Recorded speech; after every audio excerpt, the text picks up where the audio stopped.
The blade screamed against wet oak, and Leland Graves knew the bearing was gone. He killed the engine, stepped back from the ancient sawmill, and stared at the rusted machinery that had belonged to his grandfather, then his father, and now barely belonged to him at all. In the fading autumn light, the mill looked like the skeleton it was dying timber, dying dreams, dying hope. His shirt clung to his back despite the chill, and when he wiped his brow, sawdust mixed with sweat came away on his palm. 3 orders sat incomplete in the mill yard, each one promised to men who'd already waited too long, and the last of his savings had gone to fix the belt drive 2 weeks ago. Now this. He walked to the small cabin adjacent to the mill, his boots heavy on the worn path. Inside, the single room felt emptier than it should. A cot in one corner, a wood stove that needed feeding, a table with 2 chairs though he never had company. On the shelf above the stove sat a single burlap sack, the coarse fabric stamped with the miller's mark from town. 50 pounds of wheat flour. His last 50 pounds. He'd planned to make it stretch through winter, rationing it out with whatever game he could trap, and the few vegetables still clinging to life in his garden. Leland sat at the table and put his head in his hands. 32 years old, and he had nothing. No wife, no children, no future he could see clearly. Just a failing sawmill in the deep woods, miles from the nearest settlement, and the crushing weight of promises he couldn't keep. His father had made this place work.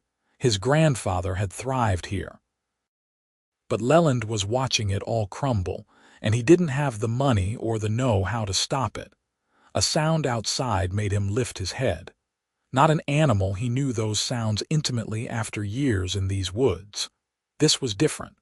Footsteps, but heavy, and more than one set. His hand went instinctively to the rifle above the door, but he didn't take it down.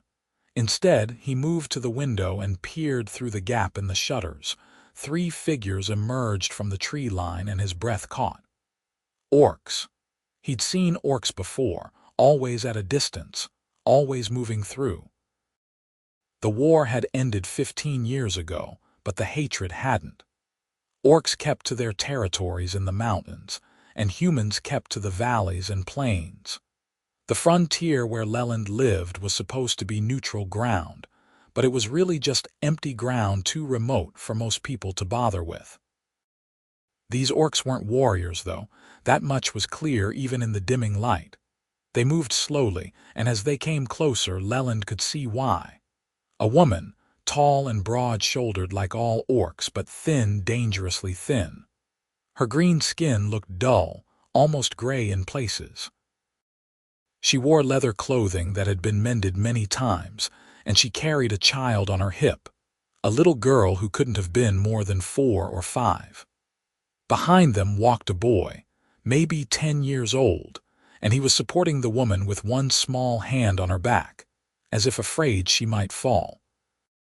They stopped at the edge of Leland's property, and the woman looked directly at his cabin. She said something to the children in the orcish tongue, that guttural, consonant-heavy language he'd heard during the war but never learned. The boy shook his head, tugging at her sleeve, but she patted his hand and took a step forward. Leland found himself opening the door before he'd decided to. He didn't take the rifle, didn't take anything, just stepped out onto the porch and waited. The woman stopped 10 feet away. Up close, she looked worse. Her face was gaunt, her eyes sunken. The small tusks that protruded from her lower jaw seemed too large for her wasted features. The little girl in her arms stared at Leland with huge, frightened eyes, and the boy had positioned himself slightly in front of his mother as if he could protect her. "We mean no harm," the woman said in accented but clear common. Her voice was rough, tired. "We are just passing through. My children, they are hungry. I wondered if you might spare any food, anything. I can work. I am strong." But even as she said it, she swayed slightly and the boy grabbed her arm. Leland looked at them, really looked at them. The boy's ribs showed through his thin shirt. The little girl's face was all eyes and bones. The mother's hands trembled where they held her daughter. "How long since you ate?" he asked. The woman hesitated. Pride and desperation warred in her expression. 3 days, she finally admitted. There was a farm. They gave us scraps before that. Longer. 3 days. Leland felt something twist in his chest. He thought about the flour on his shelf, thought about winter coming, thought about his failing mill and empty pockets, thought about how hard the next few months would be. Then he thought about his father, who'd always said a man's measure wasn't in what he kept but in what he gave when giving hurt. "Come inside," Leland said. The woman blinked. "What? Come inside. I'll make you something to eat. We have no money." "I didn't ask for money." He turned and walked back into the cabin, leaving the door open behind him. After a moment, he heard tentative footsteps following. Inside, the 3 orcs stood uncertainly near the door, as if ready to bolt. The woman had set the little girl down, but the child clung to her mother's leg, staring at Leland. The boy kept his eyes on the rifle above the door. "Sit," Leland said, gesturing to the table and the cot. "It'll take a bit to get the stove hot enough." The woman didn't sit. "Why are you doing this?" "Because you're hungry." He busied himself with the stove, adding kindling, coaxing the embers back to life. He could feel their eyes on him. "Most humans would not help orcs," she said quietly. "Most humans are fools." He found his pot, filled it with water from the bucket, set it on the stove. Then he went to the shelf and took down the flour sack. He could make flatbread, quick and filling. Some of the dried venison from last week. It wasn't much, but it would help. "What is your name?" the woman asked suddenly. He turned. She was watching him with an intensity that was almost uncomfortable. "Leland," he said. "Leland Graves." "I am Nura," she said. "This is my son, Crag, and my daughter, Gila." The boy nodded stiffly.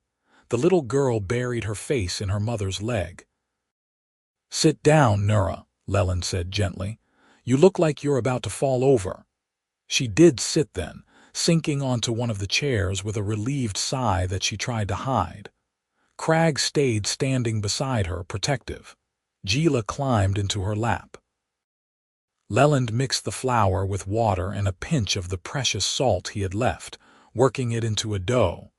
He could feel the awkward silence filling the cabin, but he didn't try to break it. Let them get used to being here. Let them see he meant no harm. When the flatbread was cooking on the griddle he'd set over the stove, the smell filled the small space. He heard Gila's stomach growl audibly, and Nura's arms tightened around her daughter.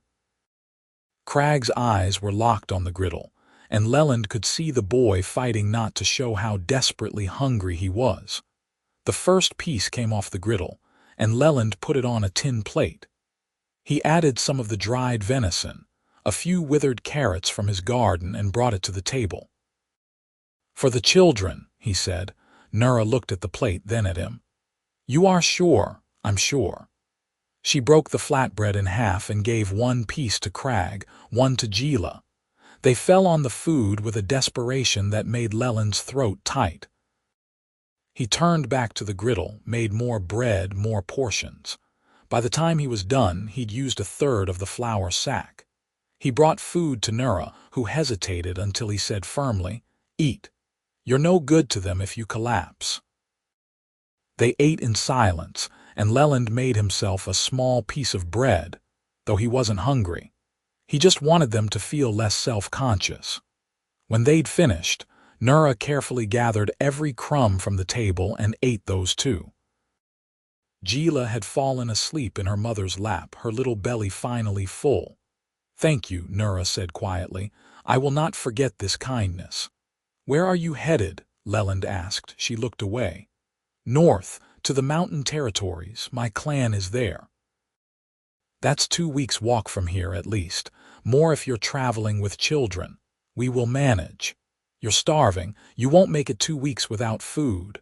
Her jaw tightened, and he saw the pride flare in her eyes. What would you have me do? We have nothing.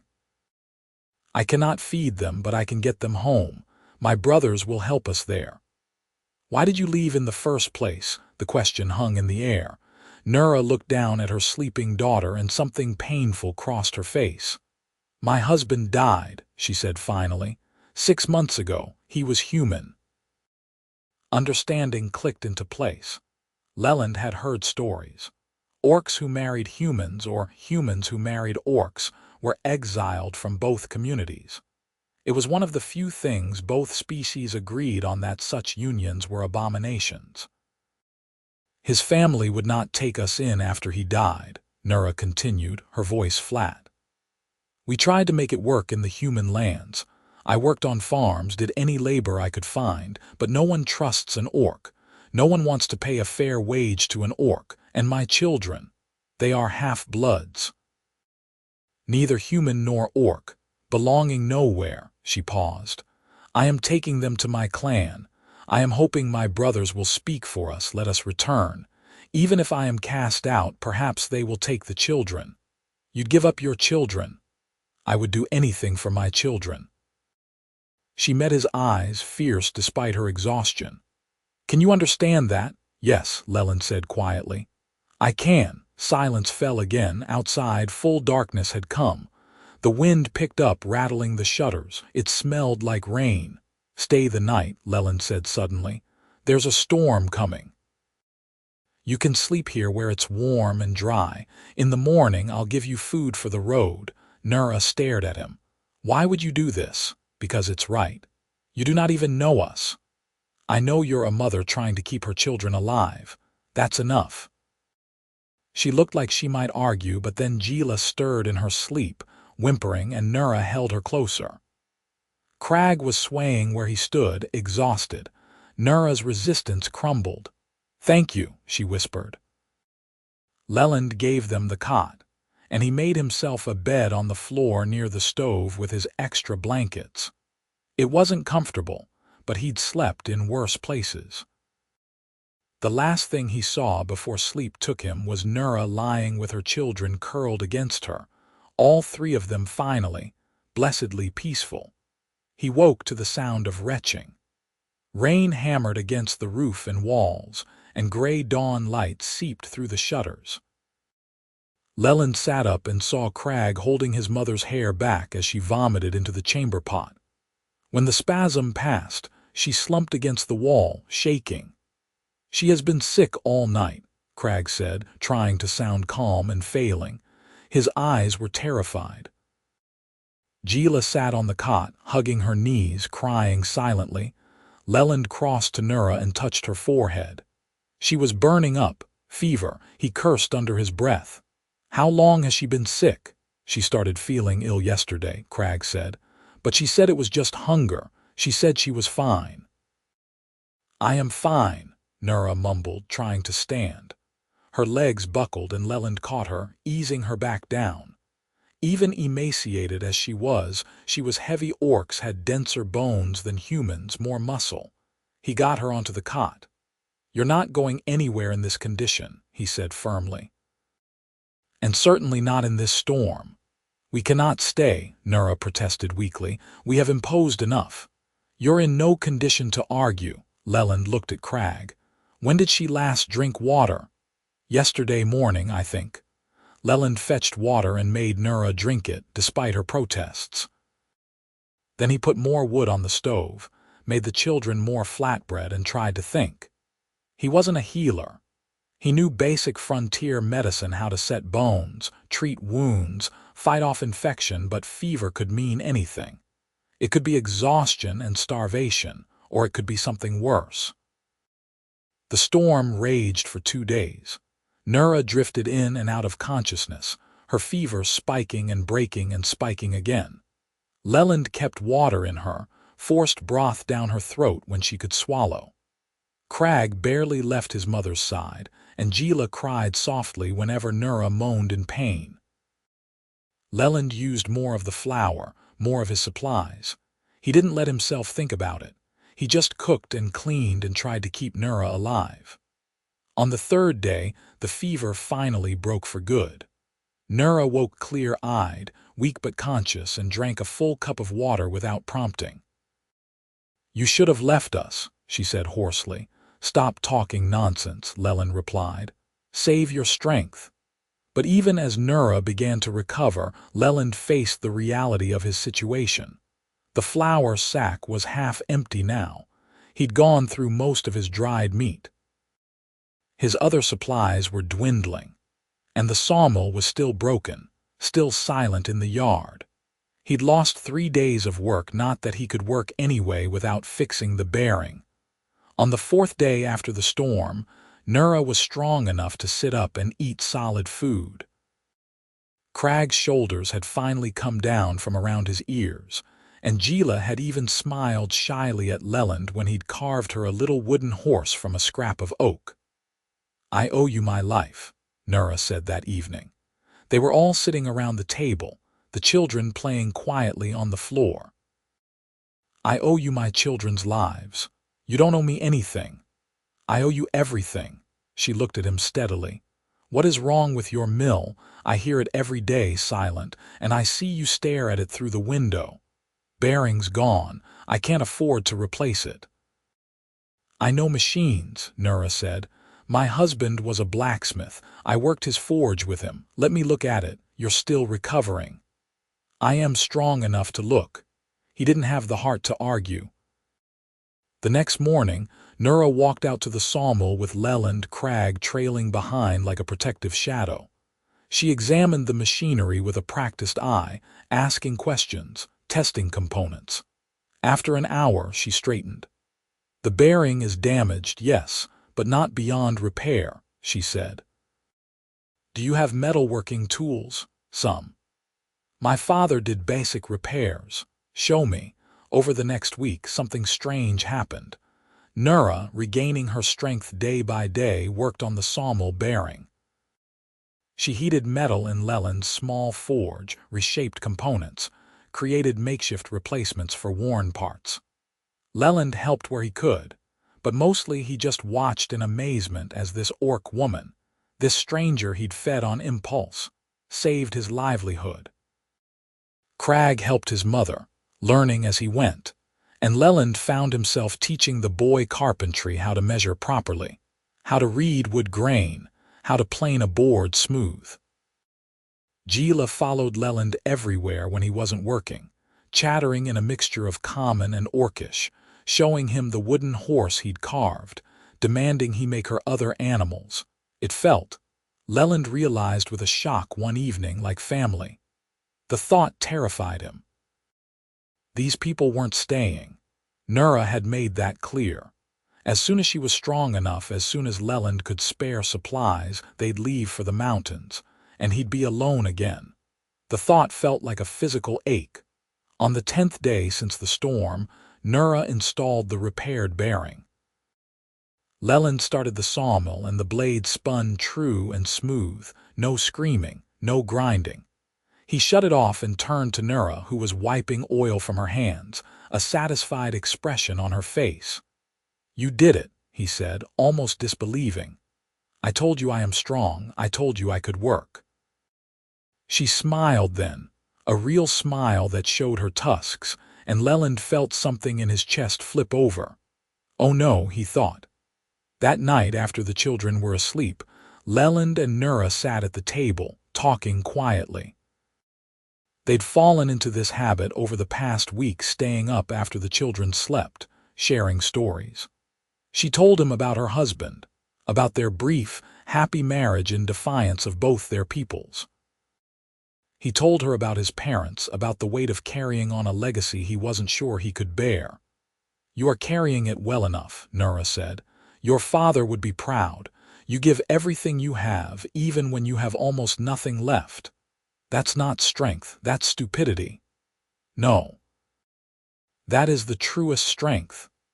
She looked at him across the table, and in the firelight her eyes were deep and warm. "You gave us your last bag of flour, did you not?" He didn't answer. "I see the mark on the sack," she continued. "It is the only one. You had no other food stored, just that flour. And you gave it to strangers, to orcs. You needed it more than I did. You are a fool, Leland Graves, so I've been told. A kind fool, the best kind. She reached across the table and put her hand over his.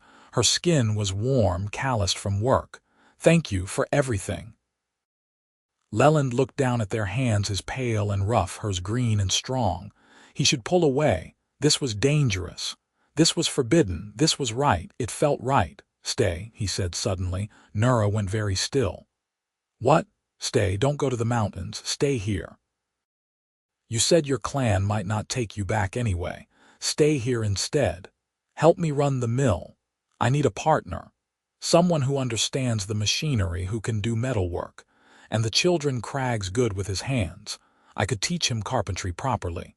Gila could learn too when she's older.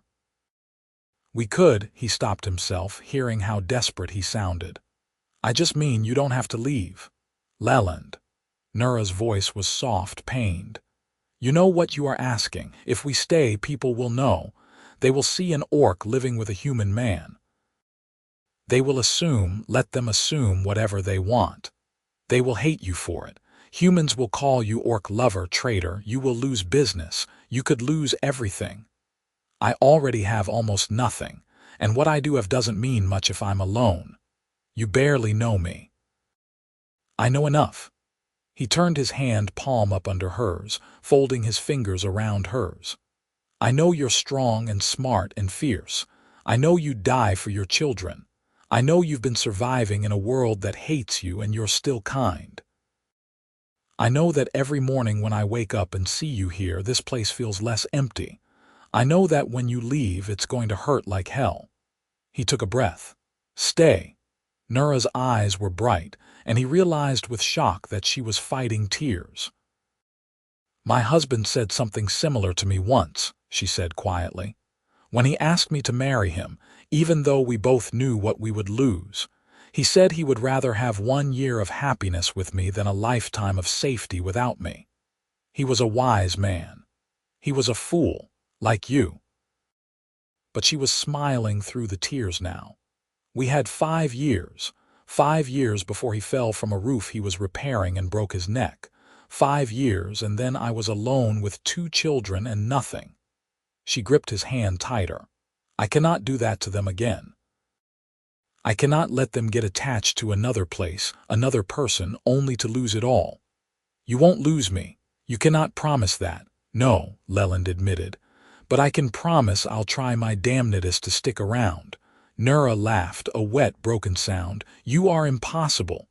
Is that a yes? She pulled her hand away and his heart sank. But then she reached up and cupped his face with both hands, looking at him intently.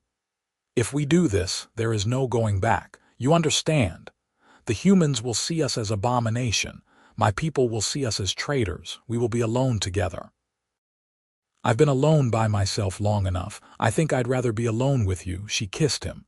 It was soft and hesitant and tasted like salt from her tears. When she pulled back, she was shaking. Yes, she whispered. We will stay, for as long as you will have us. Forever, then. She laughed again, and this time it was bright, almost joyful. Forever is a very long time, Leland Graves. Good.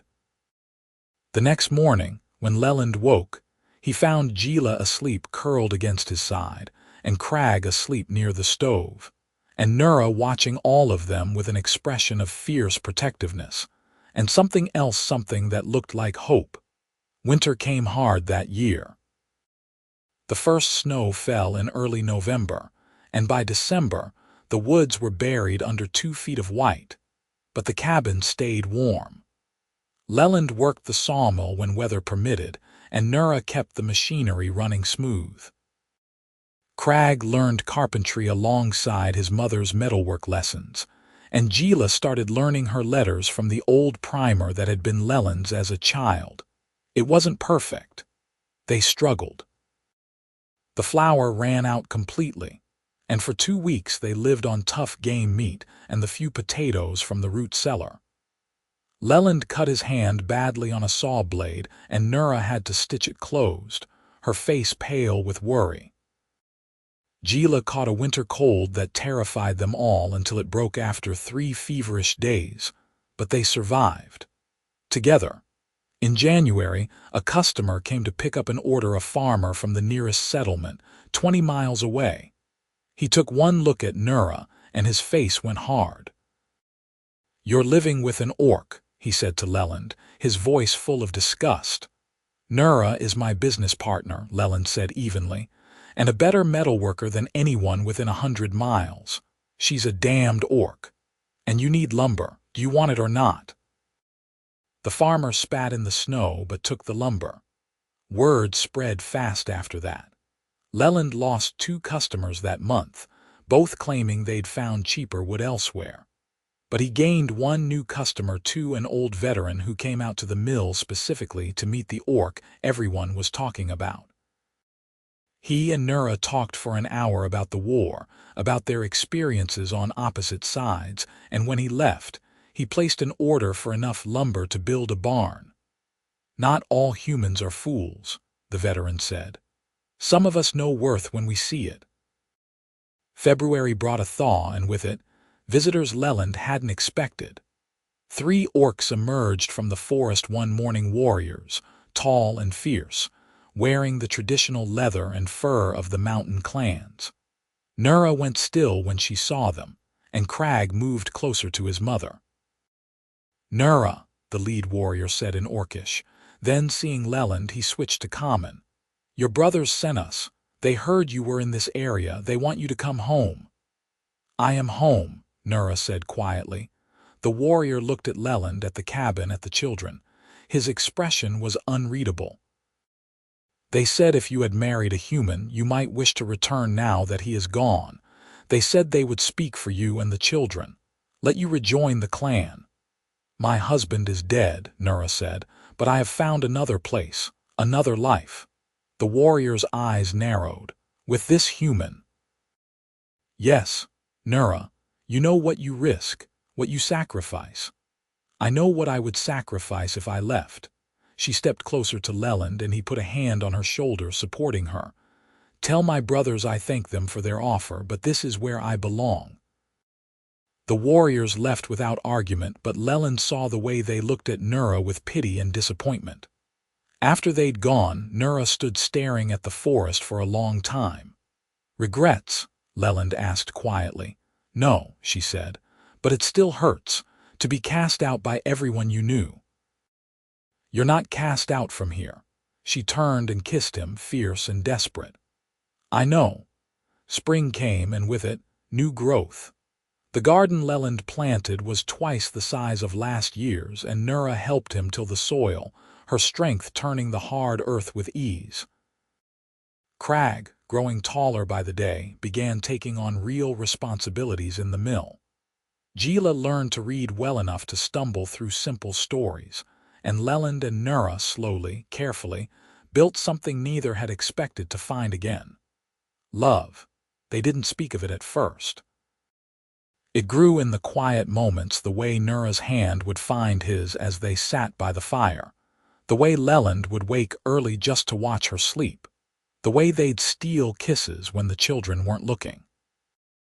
It was in the way Nura worried over his health, and the way Leland learned to read her moods, knowing when she needed space and when she needed comfort. In April, on a rare sunny day when the children were playing outside, Leland kissed Nura properly for the first time in daylight. They were in the mill, supposedly checking on an order, but the moment had struck him, the way the sun came through the high windows and lit her hair, the way she smiled at something Crag had said outside, the way she looked so perfectly at home in this place that had been so lonely before. He pulled her close and kissed her, and she made a surprised sound before kissing him back, her arms coming around his neck. When they broke apart, both breathing hard, she touched her forehead to his. "I love you," she said in Orcish, and then again in Common. "I love you." "I love you too," Leland replied. "Marry me," she pulled back, eyes wide. "What, marry me? I know we can't have a real ceremony. I know no priest would marry us, no official would record it, but marry me anyway, in our way. Say you'll be mine and I'll be yours for whatever time we have." "Leland, I know it's crazy, I know it's dangerous, but I don't care. I want to call you my wife. I want to know that what we have is real and permanent." And she kissed him again, cutting off his nervous rambling. "Yes," she said against his lips. "Yes, you fool, yes." They married themselves on the first day of May, in the clearing behind the cabin where Leland's mother had planted wildflowers years ago. They spoke vows they'd written themselves, words about partnership and loyalty and love that transcended difference. Crag and Gila stood as witnesses, both children beaming. There was no priest, no paperwork, no legal recognition. But when Leland slipped a ring onto Nura's finger, a simple band he'd carved from oak and reinforced with a band of steel Nura had forged herself, it felt more real than anything he'd ever done. That night, for the first time, they shared the bed properly. The children slept in the loft Leland had built over the winter, giving the adults privacy.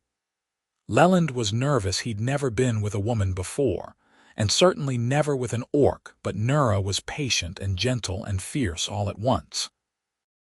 They learned each other slowly, tenderly, and when they finally came together, it felt like the most natural thing in the world. Afterward, lying tangled together in the narrow bed, Nura traced the calluses on Leland's hands. "I never thought I would have this again," she said softly. "I thought I had used up all my happiness." "You gave me happiness I didn't know existed," Leland replied. "You and the children, you made this place a home. You made us safe, you gave us a future. We gave that to each other." She kissed his shoulder, his jaw, his lips. "Forever, Leland Graves, you promised me forever." And I meant it. Summer brought prosperity. Word of the Sawmill's quality work spread, and despite the whispers about the orc woman living there, customers came. Some refused to deal with Nura, insisting on speaking only to Leland. But others, particularly the craftsmen who valued skill over prejudice, dealt with her directly. She commanded fair prices, kept immaculate records, and ran the business side of the mill with an efficiency Leland had never managed alone. The garden flourished under Nura's care, and she preserved vegetables for winter with a skill she'd learned from her own mother. Crag, now 11, was becoming a genuinely talented carpenter. Gila, still young but bright, helped with everything from hauling water to organizing the lumber yard. In July, a peddler came through and sold them real flour, salt, sugar, and other goods they'd been without for months. That night, Nura made proper bread, and the smell of it filled the cabin. Leland watched her work, watched her laugh at something Crag said, watched her ruffle Gila's hair as the little girl tried to steal dough from the bowl. His heart felt too full for his chest. "What are you staring at?" Nura asked, catching him watching. "My family," Leland said. Her smile could have lit the world, but peace never lasted forever. In August, trouble came in the form of 3 men from the settlements. They arrived at midday when Leland was working the mill and Nura was in the forge. Crag saw them first and ran to get his mother, his face pale with fear. The men were armed, not unusual for travelers, but these men wore their weapons openly, threateningly. The leader was a big man with a scarred face and mean eyes. He looked at Nura with undisguised hatred. "You the orc living with Leland Graves?" he asked. "I am Nura Graves," she said evenly, emphasizing the surname. "And you are trespassing." Leland heard voices and killed the mill, jogging over. "Can I help you?" he asked, positioning himself slightly in front of Nura despite her warning look. "We've come with a message from the settlements," the scarred man said. "Folks don't like having an orc this close to civilization. They don't like knowing a human is living with one of them. It's unnatural. It's wrong." "What's wrong is you coming onto my land and threatening my wife," Leland said, his voice hard. "That creature isn't your wife. You can't marry an orc. It's not legal." "I don't care about legal. She's my wife and you need to leave." We're not leaving until you understand the message." The man stepped closer, and his companions spread out, flanking him. "Send the orc away, back to the mountains where she belongs, or we'll come back with more men and we'll burn this place to the ground." Leland felt fear spike through him, but he kept his voice steady. "You threaten me on my own land. You threaten my family. We're protecting our people. You're three bigots looking for an excuse to hurt someone different than you." Leland crossed his arms. "And I'm telling you now, if you come back here, if you threaten my family again, I will defend them with everything I have." The scarred man laughed, ugly and mocking. "You think you can fight all of us? You think that orc is worth dying for?" "Yes," Leland said simply. The laughter died. The men looked at each other uncertainly. Then the scarred man spat in the dirt. "You're a fool." And fools don't live long. They left, but the threat hung in the air like smoke. That night Leland and Nura sat up late planning. "You should take the children and go," Leland said. "Go to your clan, be safe." "Absolutely not." "Nura, no." She gripped his hands. "We do not run. We do not let them win. This is our home. They'll come back with more men. Then we will be ready." Her eyes were fierce. "I am not some helpless thing, Leland. I survived the war. I survived losing my husband. I survived being homeless with 2 children. I will not be driven from my home by cowards. I'm afraid for you, for the children, and I am afraid for you, but fear does not get to decide how we live." She pulled him close. "We face this together." Over the next week they prepared. Leland reinforced the cabin door, barred the shutters from inside. He and Nura practiced with weapons, she with a spear she'd forged herself, he with his rifle and his father's old sword. They taught Crag and Gila to hide in the root cellar at the first sign of trouble. They stockpiled food and water inside the cabin, prepared for a siege. The attack came on a moonless night in late August. Leland woke to the sound of horses and men's voices. He shook Nura awake, and together they roused the children. "Root cellar," Nura said to Crag. "Now. Take your sister and do not come out until we tell you." "But mother." "Now." The children disappeared into the cellar, and Leland and Nura took their positions. Through the barred shutters, Leland could see torches, at least a dozen men, maybe more. The scarred man's voice rang out. "Leland Graves, send out the orc and we'll let you live. Go to hell," Leland shouted back. "So be it." The first volley of rocks hit the cabin, thudding against the wood. Then someone threw a torch at the roof. It didn't catch. The recent rains had left everything damp, but the message was clear. They meant to burn the place down. Leland fired a warning shot into the air. "The next one goes through someone's chest. Leave now." The answer was another volley of rocks and 2 more torches. One of the shutters cracked under the assault. Nura cursed in Orcish and braced it with a chair. "We cannot hold them off all night," she said grimly. "We don't have to. We just have to make it too costly for them to continue." But the mob was working itself into a frenzy. Leland could hear their shouts: "Kill the orc lover, burn it all down, teach them a lesson." He aimed carefully and shot one man in the leg, dropping him. The mob fell back, startled, but then surged forward again, angrier. Then, from the forest, came a sound that made everyone freeze. A horn, deep and resonant. And then figures emerged from the trees, orcs, a dozen of them, warriors in full battle gear. At their head was the same warrior who'd visited in February. "Nura," the warrior shouted. "We heard there was trouble." The mob turned, suddenly facing enemies on 2 sides. The scarred man looked around wildly. "This is human land. You have no right." "Neither do you," the orc warrior said. His voice was cold. "You attack a woman and her family in the night like cowards. Where is your honor? She's an orc. She doesn't belong. She belongs where she chooses. And if you harm her, you will answer to the mountain clans. All of them." The threat was clear. The mob outnumbered the orcs, but these were trained warriors. The fight would be bloody and the humans would lose. The scarred man looked around at his companions, saw the fear in their faces, and spat.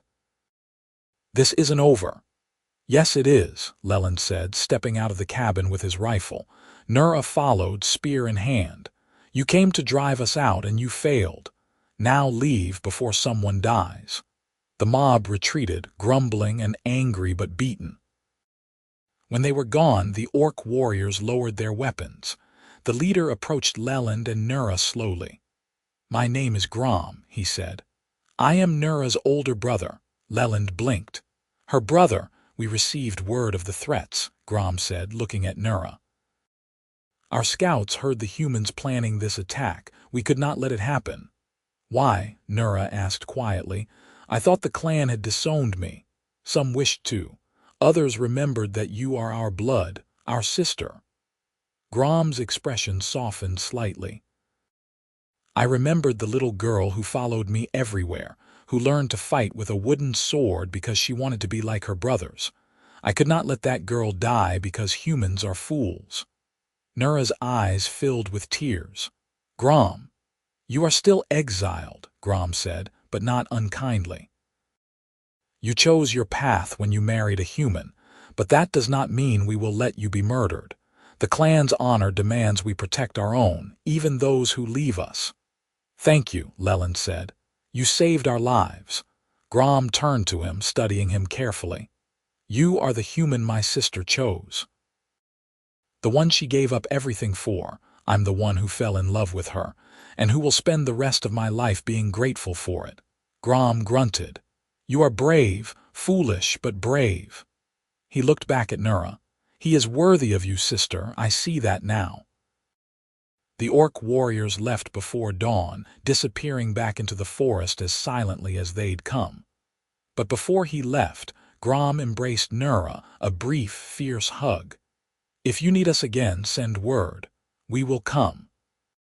After they were gone, Leland and Nura stood together in the clearing, watching the sky lighten in the east.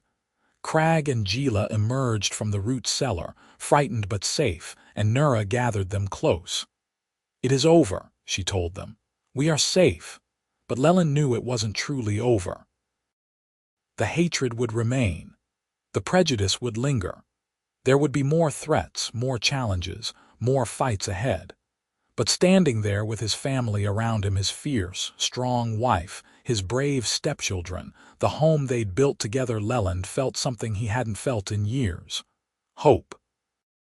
Real, solid, enduring hope.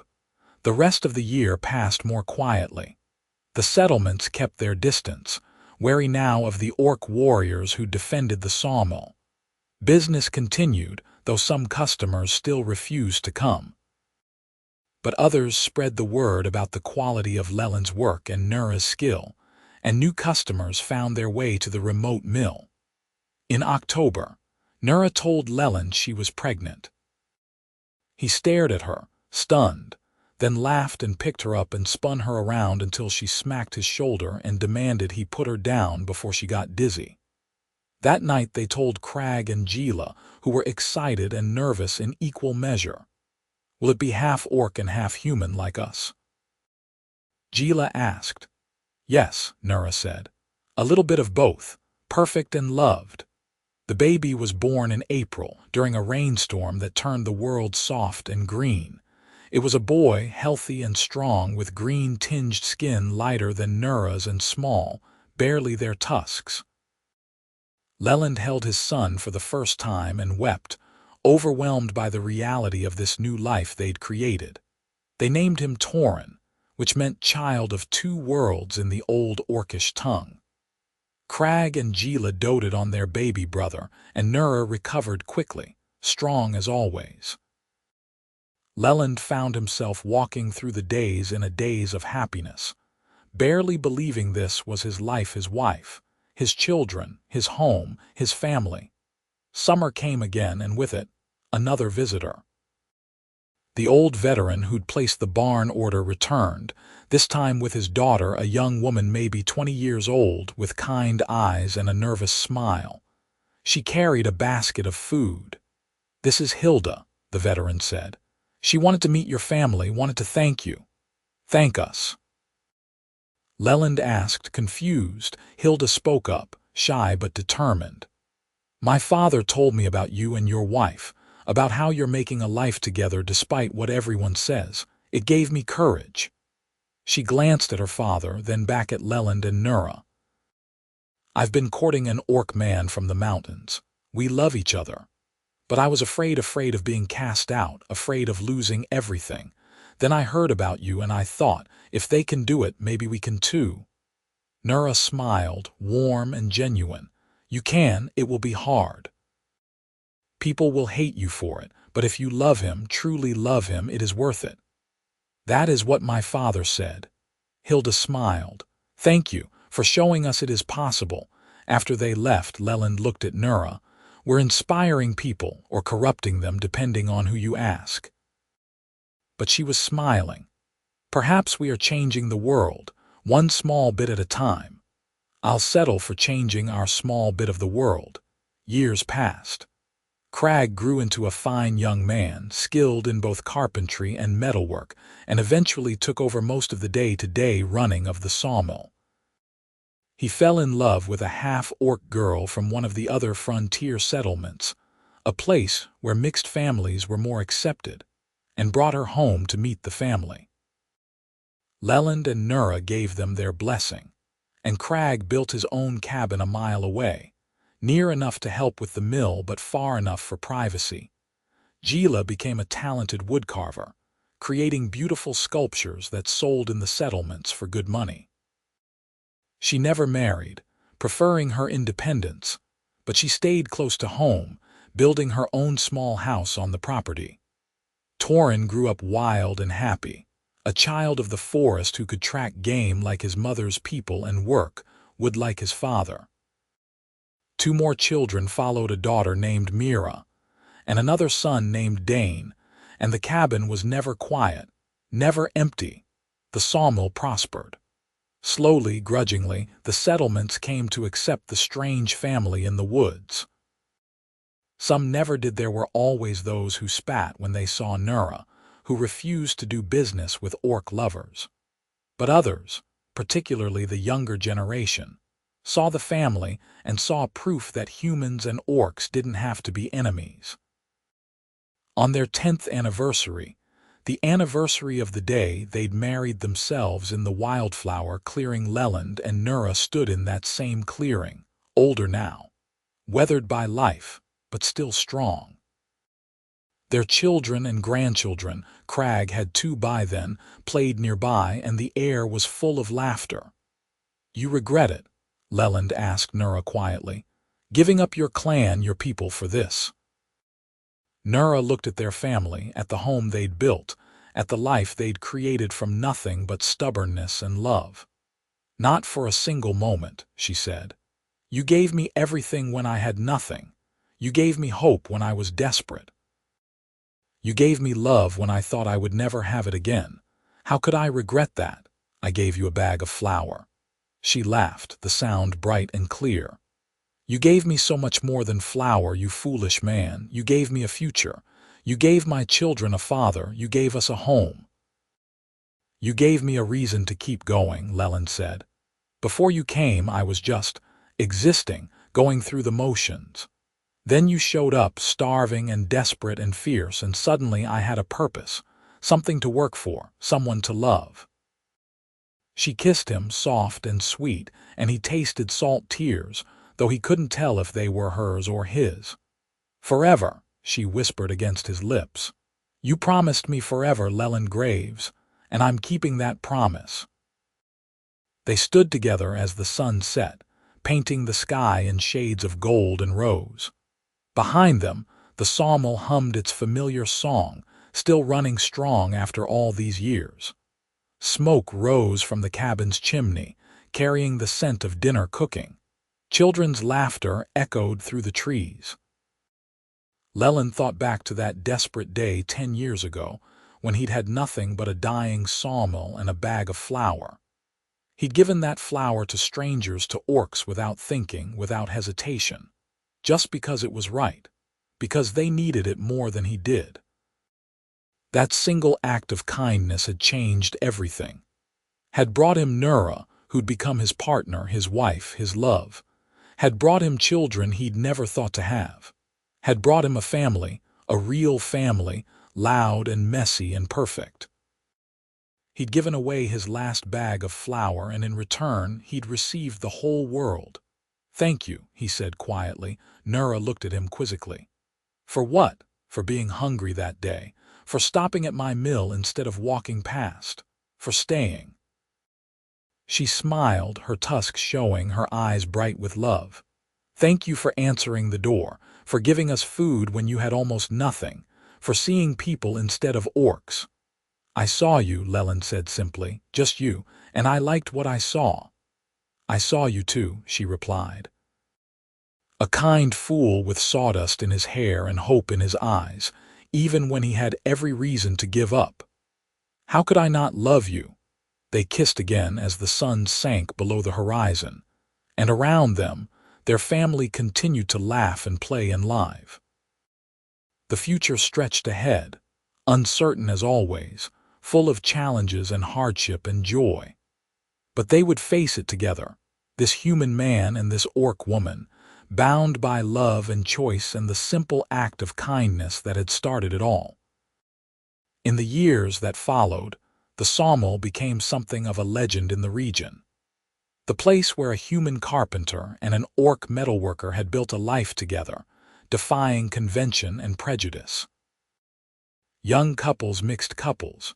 Forbidden couples would sometimes make the journey to the remote mill, seeking advice or simply proof that such a life was possible. Leland and Nura welcomed them all, shared their story, offered hope. They couldn't change the whole world, couldn't make everyone accept that love transcended species and tradition. But they could change their corner of the world, could show, through their example, that it was possible to build a life on love and respect rather than fear and hatred. On Leland's 50th birthday, the entire family gathered children, grandchildren, even a few great-grandchildren. The cabin they'd expanded over the years was packed full of people, human and orc and everything in between. The party spilled out into the clearing where they'd set up tables and a fire pit. As night fell and the stars came out, Leland found himself sitting by the fire with Nura, watching their family. Torin was telling stories to the younger children, his voice animated, making them giggle. Mira and Dane were arguing playfully about something, the way siblings always did. Crag and his wife were slow dancing to music that existed only in their heads, still clearly in love after years of marriage. Gila was showing one of the grandchildren how to carve, her hands patient and sure. "We did well," Nura said quietly. "We did," Leland agreed. His hair was gray now, his hands more gnarled with arthritis, his back prone to aches, but he'd never felt richer, never felt more blessed. "You remember that first night?" Nura asked. "When I came to your door, starving and desperate. Every detail. I remember thinking you looked like you'd fall over any second. I remember Crag trying to protect you even though he could barely stand himself. I remember Gila's eyes so big and scared and hungry. I remember thinking you would turn us away, or worse, I was so frightened, but I was more frightened of my children starving." She leaned against his shoulder. "And then you fed us. This stranger, this human, fed us, gave us everything he had. It was just flour. It was everything." She took his hand, lacing their fingers together. "You saved our lives that night and every day since. You saved mine too. I just didn't know it needed saving until you showed up." They sat in comfortable silence, watching their family, their legacy. This was what they'd built from nothing, from a bag of flour and a desperate kindness. A family. A future. A world where humans and orcs could love each other openly, where children of mixed heritage could grow up proud of both halves of themselves, where kindness mattered more than prejudice. It wasn't perfect.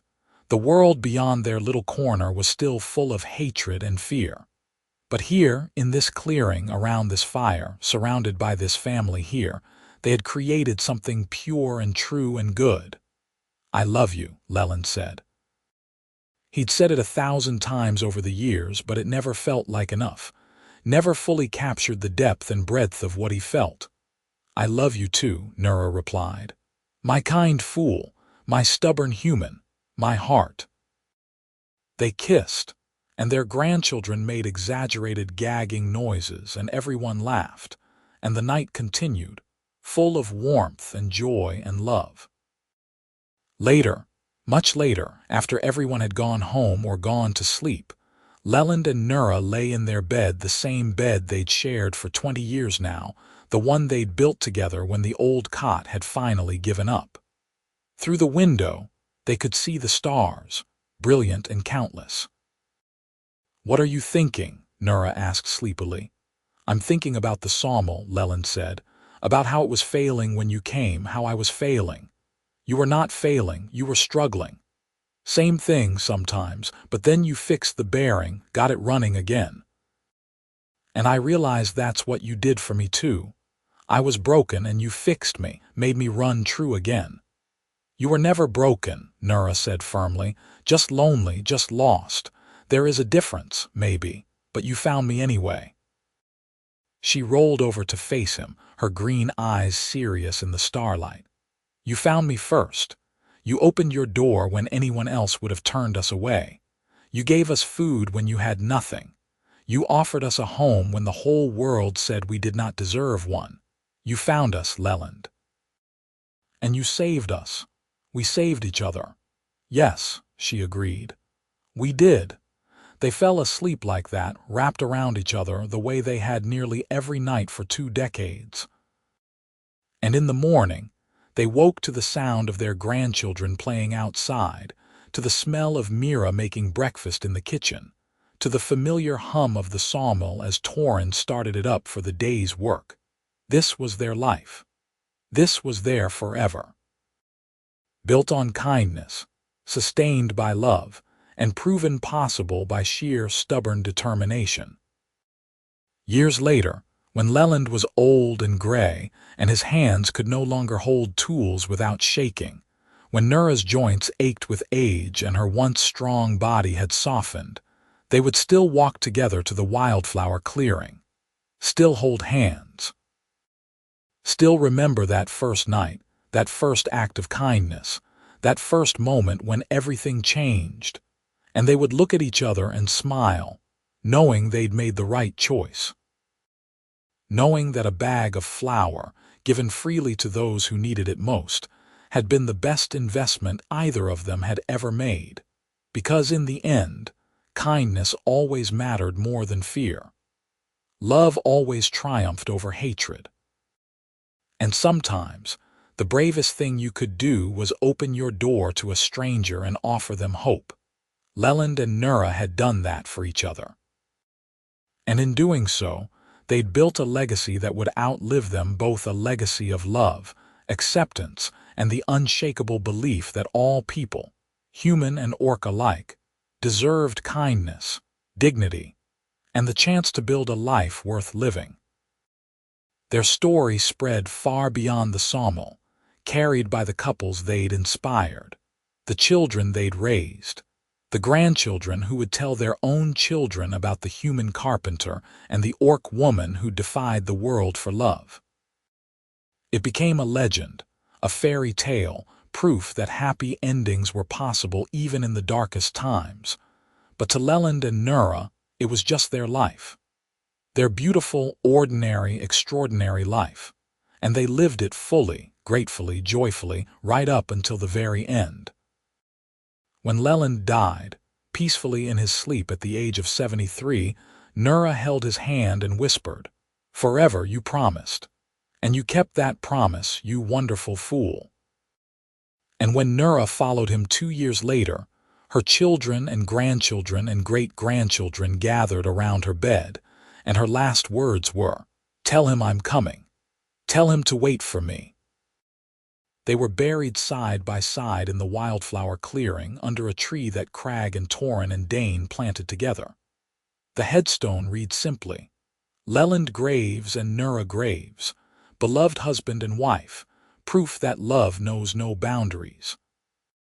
And the sawmill continued to run, passed down through the generations, a testament to what could be built when people chose kindness over fear, love over hatred, hope over despair.